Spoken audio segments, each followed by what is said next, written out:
Hello everyone, hope you're doing great. So, this is the Sunday editorial for Times of India.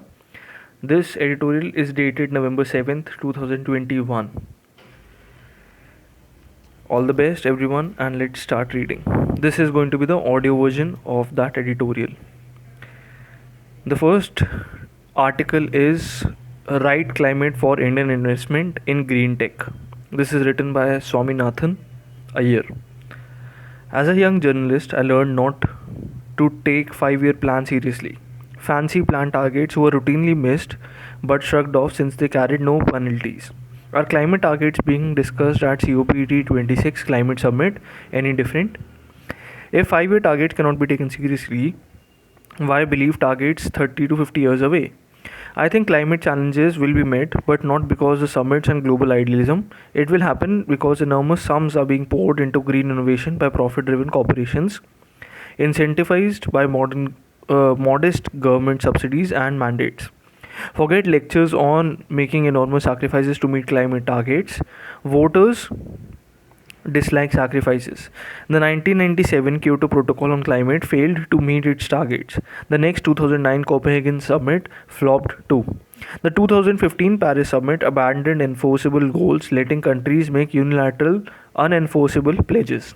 Alas, pledges do not mean reality. Rich countries promised 100 billion per year to help poor countries tackle climate change, but little has materialized. Full-blooded US commitment is vital for success, but absent. The US signed the Kyoto Protocol, but it did not ratify it.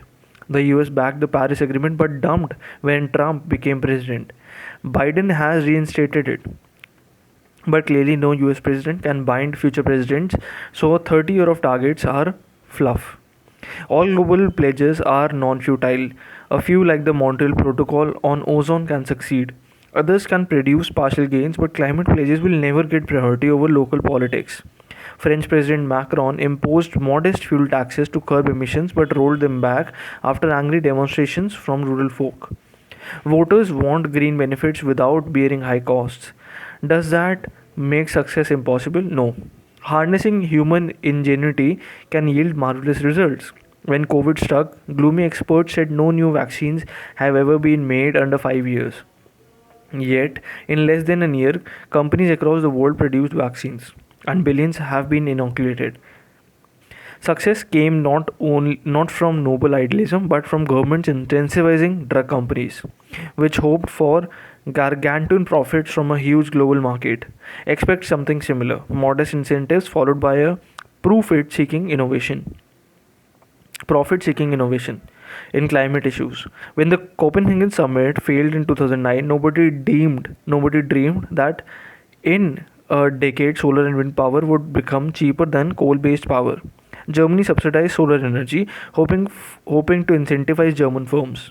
Unexpectedly, Chinese firms found that German market is so attractive that dozens jumped into fray, rapidly gained scale economics, and sent solar prices crashing, benefiting the whole world. Solar and wind energy prices have fallen over 90% since 2000, incentivized by only modest subsidies. However, solar and wind energy are intermittent. Cheap storage is needed for them to ensure power 24/7. Fortunately, storage batteries costs are also plunging too. New batteries plus renewables will power the world in a few decades based on commercial profitability. Apart from power, fossil fuels are used to transport and industries like steel and cement. Tesla has led the charge in electric cars, and the world's top auto companies are going electric. Adani and Ambani are investing billions to become the world's top green companies. Ambani aims to cut green hydrogen prices to $1 per kilo in a decade, making it cheaper than fossil fuels for producing steel and cement. He is building mega factories for solar panels, storage batteries, fuel cells, and electrolyzers for green hydrogen. He is acquiring foreign companies like REC Solar Holdings without waiting for international transfers of cash or technology. He expects to be commercially profitable, not dependent on doles. Finance was a problem in the old days, but today global venture capital and private equity provide trillions in equity and cheap loans to any company in any country with good ideas. Even if it profits, it will come only after years of waiting. The financial flood has created over 1,000 unicorns, new unilisted companies worth $1 billion across the world. Green investing has become a global craze, so Adani Green's share prices has soared tenfold in 2 years. Demographic change has created a savings glut globally. This, along with an easy money from central banks, has produced an avalanche of cheap finance. Hence, a ride sharing economy, a company like Ola can easily finance its biggest two wheeler factory in the world. If difficulties crop up, Ola, Ambani, and others may get government support. Some ventures will sink altogether, but enough commercially viable companies will emerge to deal substantially, if not wholly, with climate change. This includes new technologies for mitigation, like developing high temperature resistant seeds, as well as prevention of warming. Even if global temperatures rise above the targeted 1.5 degrees, adaptation can deal with the consequences. Thank you, everyone. This was the first article.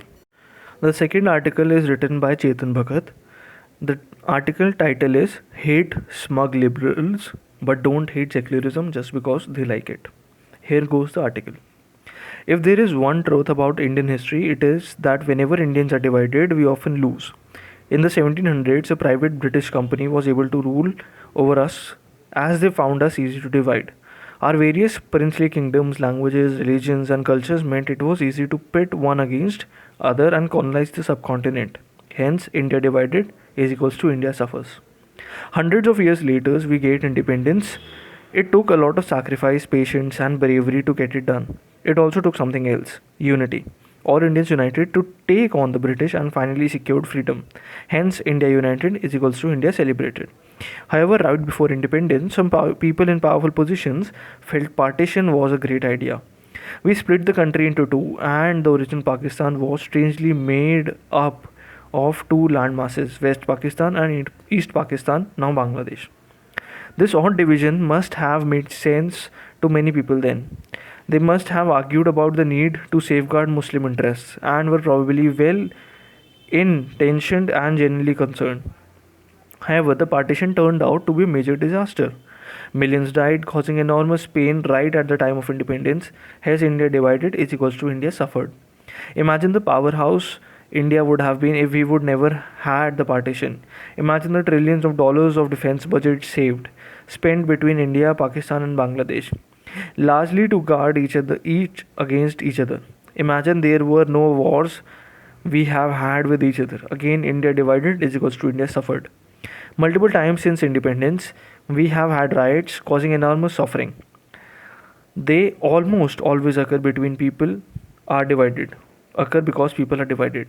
Since independence, we have also done a few things right. Our cricket team is an example of India United and has given us a lot to celebrate. Our space program, our film industry, our software companies all have flourished because the spectre of India divided has stayed away from these places. And yet, somehow, at regular intervals, a large part of our society believes that India divided is a great idea. Right now, many believe that religion should be a lens with which we should view everything. Hindus must band together, Muslims should be called out as different, taken jibes at, seen not to be belonging here, and not allowed to intermingle and more. Ads featuring national integration should be abused. All this is done to protect Hindu concerns.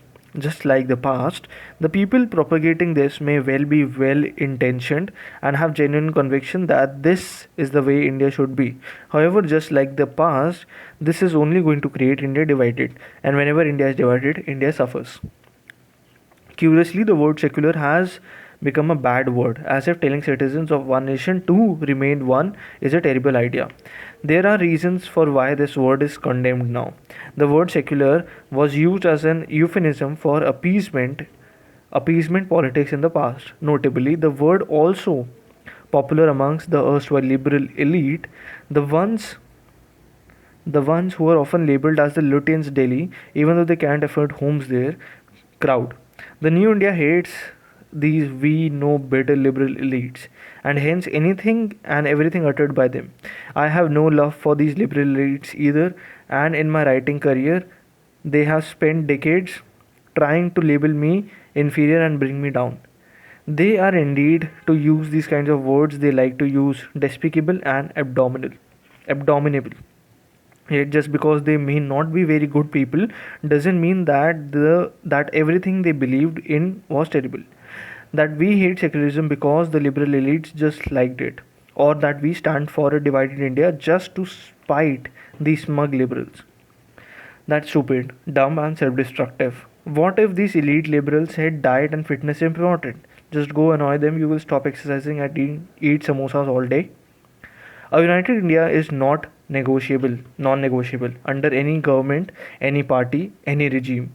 Division always leads to India losing and suffering. And if we keep taking jibes at Muslims, keep doing an us versus them, keep doing an us versus them on social media all day, and keep thinking we are good and they are bad, the dividers have won. This exactly what the British would have wanted when they arrived here. Stop what they arrived when they arrived here. Stop a true stop a true Indian nationalist has to believe a true Indian nationalist has to believe in a united India. Sure, maybe the word secular is doomed. Fine, let's use another word. Keep it simple. United India, maybe. Throughout history, Indians have been dominated, defeated, and made to suffer by dividing them. Let's not fall into the same pattern again and lose. Let's keep India united. We don't want to have India suffering. We only want to have India celebrating. This was the second article written by Chetan Bhagat. This is the third article, which is titled Can We Resolve in the New Year to Raise Our Standards of Decency? This article is written by Shobha De, and here goes the article. Diwali is as good as a time as any to ask an important question. Why has basic decency disappeared from public life and discourse? It is shocking and disturbing to read or listen to some of the most high profile people in the country descending to taking cheap shots and name calling, when a plain presentation of proof and tabling of facts is all that is required to make a point. The ongoing tutu meme between Minister Nawab Malik and the former Chief Minister of Maharashtra, Devendra Fadnavis, has reached a point where one feels like asking both to take a crash course in public conduct and stop disgracing themselves. We used to think being Besharam minus shame was repulsive enough, but today we are forced to deal with Battamis, devoid of grace, exchanges that even street gundas would think twice before indulging in as brazenly. Malik's uncouth charges surprised nobody, but the generally sober Fadnavis going all ballistic and belligerent made one wonder. Now to wait for promised bomb to drop post Diwali. Meanwhile, our missing former Commissioner of Police Parambir Singh may just be enjoying Belgian waffles in the country of their origin, going by Malik's rumor machine. All this while former Home Minister Anil Deshmukh gets picked up by the same coterie of cops who were seen as Parambir Singh's men. More allegations, more innuendos, but zero action. Talking of dramatic arrest, the banking world has shocked when one of their own, SBI former chief Pradeep Chaudhary, was summarily arrested and thrown into the clink. Here's a man whom colleagues hold in high esteem. The complainant, a defaulter with alleged powerful political connections, seems to have gone after him for motivated reasons. The Jaisalmer Hotel case comes with its own ugly backstory. A fall guy was needed. Bingo. Arrest Chaudhary. Fortunately for the public, there is still a few wonderful banking professionals like the former SBI chairperson Arundhati Bhattacharya, who came out in defense of her former colleague and asked a few tough questions to the government. Yes, decency on display, but not go unnoticed, madam. Last week has been crammed with Battamizi, starting with the Shammi trolling. Whosoever generated that piece of excreta, it marks the lowest of lows in India's cricketing history. To make things far worse, the same haters who had tried and failed to denigrate the bowler by targeting his religion decided to go after the captain of the Indian team. The highly adulated, with good reason, Virat Kohli. Kohli has empathetically and emotionally defended Mohammad Shami and pledged to stand with him. Though this ugly mess, that was it. Kohli and his wife received rape threats against their 9-old 9-month-old daughter. Can it sink further than that? What sort of men indulge in such a ferocious, beastly attack on an innocent baby? Shami rose to the challenge, put away his own shock and deep hurt by taking 3 wickets during the crucial India Afghanistan IPL match in Sharjah. That's called grace under pressure, and believe me, it far outstrips all the hate out there. It turned out to be a good Diwali week for Rahul Gandhi. The Congress party surprised everyone and possibly itself by sweeping the bypolls in Himachal Pradesh and gaining a seat each in Karnataka and Rajasthan. Much is being read into results. But more than this, Rahul proved basic decency was not dead in politics when he tweeted in support of Shami and the height of nauseating attacks on him. No other major Neta thought it important enough to damn the trolls and support the cricketer or express their revulsion at the rape threats against the captain's little daughter. Cowards. Rahul Gandhi's note to his friend Shah Rukh Khan during the dark and awful Aryan Khan drama also displayed a civilized and sensitive gesture towards the distressed father coping with a major crisis.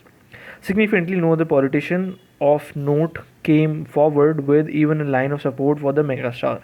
Not even those who shamelessly had exploited his elevated status for their own ends in the past, and that's a serious batamizi. I may have my own views on controversial Mangal Sutra commercial created by fashion designer Sabyasachi Mukherjee. It did not appeal to me and I found it pretty contrived. But the harsh and sustained campaign against it made me wonder why such an overreaction from possibly the same section of people who threatened the cricket captain's baby daughter with rape and were now offended by sexual exploitation of the sacred Mangalsutra in an ad campaign. The ad was reluctantly withdrawn and faced the same fate as the few other woke ads that bravely pushed borders with messaging that shocked the same Besharam lot of endorsers honor killings and discriminates on the grounds of religious differences. The new year is here and it's a good time to review our decency standards and reset the meter. Thank you everyone. This was article number 3 written by Shobha De in Types of India, dated November 7th. Okay everyone, so this is the last article for today, and the article is titled Nehru Iqbal Cricket and the Question of Muslim Identity. This article has been written by Tripurdaman Singh and Adil Hussain. The article goes as follows. This article is written by Tripura Daman Singh and Adil Hussain. Here is the article. Recent events triggered by India's loss to Pakistan in T20 World Cup have revived the questions perennially lurking in subterranean fault lines of the Indian politics since 1947. A commentator describing the result as a conquest of idolatry, incidents of Pakistani victory being cheered in India and consequent communally charged invective on social media were all representative of the complications that founding of Pakistan created for India's Muslim and their relationship with the Indian state. Pakistani Home Minister Sheikh Rashid's claim that the sentiments of India's Muslims were with Pakistani team graphically illustrated the deep political roots that questions the identity and belonging have even evoked the innocuous context of cricket. In curious ways, the question of Muslim belonging and citizenship that has set Indian social media ablaze mirrors the illuminating debate that Jawaharlal Nehru engaged in with the poet philosopher Muhammad Iqbal, who believed that national loyalty was religious rather than territorial. Writing in 1933 after the failed attempt to think about India's constitutional future at the Roundtable Conference, Iqbal criticized Nehru's nationalism for its incessant drive to blend India's divergent communities in a singular whole. Such a fusion, Iqbal cautioned, would have always burdened the existing communities to purge their past and with it their religious particularities. He predicted that this erasure in turn would quickly spill over into violence as the old ethical framework of coexistence would evaporate. Pointing to Europe, where identified secularism and nationalism for having eroded the principles of universal ethics and caused violence on an unprecedented scale during the First World War, Iqbal concluded that large scale violence would erupt by adopting the same principles in India. Even if one took Nehru's India's as an inclusive nationalism that accommodated all groups with a government that treated all groups equally, Iqbal found it hard to believe that a Hindu majority would be conducive to an egalitarian ideal. With Hinduism fractured along multiple lines of caste, creed, and language, he thought it more likely that a Hindu oligarchy would put on the garb of democracy to push through a majoritarian agenda. Strengthening a Muslim political identity could serve as an antidote in Iqbal's eyes to this gloomy prediction of a future Indian republic, because it axiomatically entailed a syncretic ethical ideals that had made the cohabitation of Hindus and Muslims on the Indian subcontinent possible.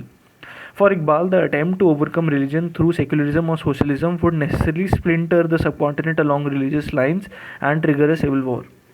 Nehru remained unconvinced, partly due to his general disdain of religion and his reluctance to mix religion with politics. Nehru saw religion as a diversion from the far worthier goal of an economically uplifting India's poor masses. Iqbal's concrete suggestion of how a Muslim community should be safeguarded through a constitutional reform only fueled Nehru's doubts further.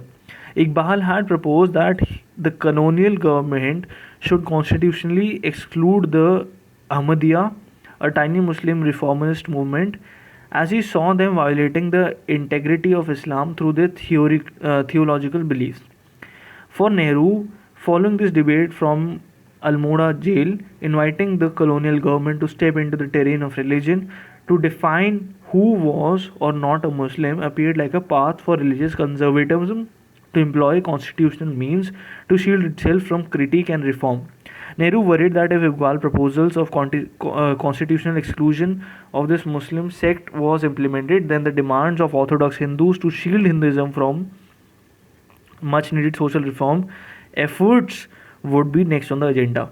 A pan orthodox resistance against the progressive reforms, for instance, fixing the age marriage for girls to 14 in 1929 in the so called Sarda Act, had already alerted Nehru that the conservative faction had a large spectrum of political overlap.